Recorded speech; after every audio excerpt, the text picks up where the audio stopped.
Derek would always say if there was an ant, he would kill it with a sledgehammer. He just sort of does things a little extreme. Too much. Yeah, a little too much. Soldiers coming back and kind of being a little aimless and not being able to find their place in like civilian life.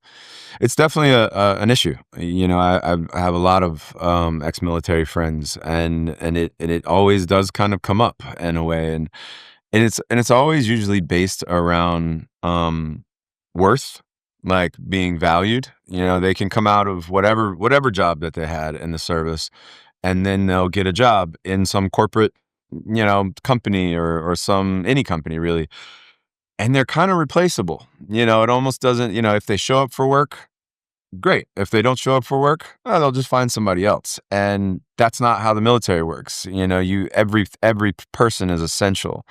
And I think when you get out of that essential system, you kind of start to question your value.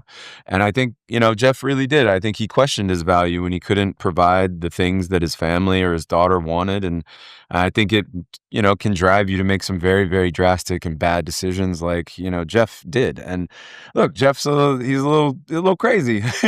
He's kind of got a beautiful mind, but he's definitely a guy that